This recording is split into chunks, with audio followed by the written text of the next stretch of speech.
Russia స్నేహంపై మళ్లీ విషం చిమ్మిన Donald Trump.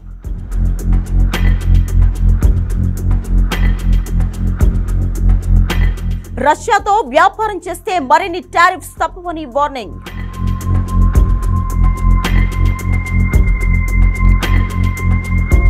అమెరికాతో దేనికైనా రెడీ అని తేల్చి చెప్పేసిన మోడీ సర్కార్.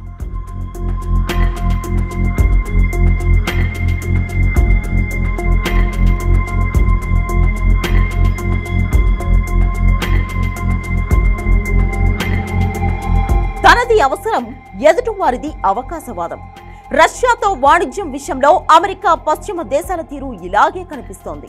రష్యా నుంచి భారత్ చమురు దిగుమతి చేసుకోవడంతోనే యుద్ధం కొనసాగుతుందని వాదిస్తున్న అమెరికా, యూరప్ దేశాలు అదే రష్యాతో తాము చేస్తున్న వ్యాపారం గురించి నోరు మెదపడం లేదు. మోడీ సర్కార్ ఈ పాయింట్ తోనే కొట్టింది. మీరు చేస్తే రైట్ అయినప్పుడు మేం చేసేది రాంగ్ ఎలా అవుతుందో చెప్పాలని రివర్స్ పంచ్ విసిరింది. రష్యా నుంచి చమురు దిగుమతి ఆపడం అనేది ఇంపాసిబుల్ అని తేల్చేసింది.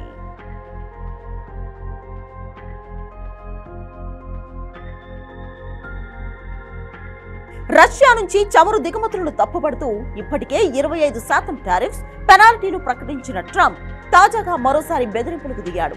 భారత్ పై టారిఫ్లు మరింత పెంచుతానని హెచ్చరించాడు.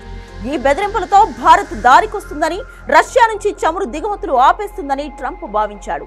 కానీ భారత్ మాత్రం డొనాల్డ్ ట్రంప్ బెదిరించే కొద్దీ రష్యాకు మరింత దగ్గరవుతోంది. ఏం చేసుకుంటావో నీ ఇష్టం, రష్యాతో వాణిజ్యం మాత్రం ఆగదని స్పష్టం చేస్తోంది. తాజా బెదిరింపులపై అయితే అమెరికా, పశ్చిమ దేశాల లెక్కలు బయటకు తీసి వాటి ఇజ్జత్ తీసి పారేసింది. భారత్ ను లక్ష్యంగా చేసుకుని డొనాల్డ్ ట్రంప్ చేసిన వ్యాఖ్యలు అన్యాయమైనవి, నిరాధారమైనవిగా భారత విదేశాంగ మంత్రిత్వ శాఖ స్పష్టం చేసింది. చమురు దిగుమతులు భారత్కు ఒక ప్రాథమిక అవసరమని అభిప్రాయపడింది. దేశ ప్రజలకు స్థిరమైన, అందుబాటు ధరలో ఇంధనాన్ని అందించేందుకు రష్యా నుంచి చమురు కొనుగోలు చేస్తున్నామని విదేశాంగ మంత్రిత్వ శాఖ ప్రతినిధి రణ్ధీర్ జైస్వాల్ స్పష్టం చేశారు. ఆ ప్రకటనలోనే అమెరికా, యూరోపియన్ దేశాల లెక్కలు బయటపెట్టారు.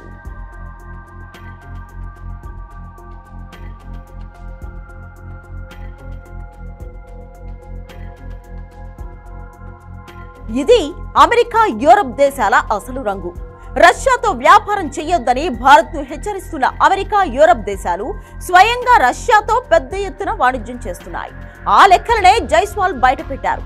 2024లో యూరోపియన్ యూనియన్ రష్యాతో 67.5 బిలియన్ యూరోల వస్తువుల వాణిజ్యం, 17.2 బిలియన్ యూరోల సేవా వాణిజ్యం చేసినట్లు జైస్వాల్ పేర్కొన్నారు. దీంతో పాటు యూరప్ 2024లో రష్యా నుంచి రికార్డు స్థాయిలో 16.5 మిలియన్ టన్నుల గ్యాస్ ను ఆర్డర్ చేసిందని చెప్పారు.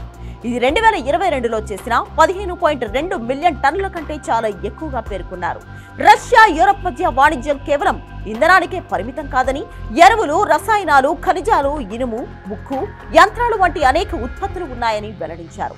అమెరికా ఇప్పటికీ రష్యా నుంచి యురేనియం, పలాడియం, ఎరువులు, ఇతర రసాయనాలను నిరంతరం దిగుమతి చేసుకుంటోందని తెలిపారు. తమ రాజకీయ ప్రయోజనాల కోసం ఇండియాను విమర్శిస్తున్న పశ్చిమ దేశాలు పెద్ద ఎత్తున రష్యాతో వ్యాపారం చేస్తూ ద్వంద్వ విధానాలను పాటిస్తున్నాయని మండిపడ్డారు. ఈ క్రమంలోనే ఒక వీడియో వైరల్ అవుతోంది. We kind of got past the ability of saying, oh, just follow America, you have to do exactly as we do. And we take the smaller victories. Like, actually, they bought Russian oil because we wanted somebody to buy Russian oil at a price cap. That was not a violation or anything. It was actually the design of the policy, because as a commodity, we didn't want oil prices going up. And they fulfilled that. During G20, they were able to take Russia to the side and say, take or leave this statement, which was critical about Ukraine. It just took the word Russia out, but it was very clear. And we were able to deliver Europe. They were able to deliver Russia.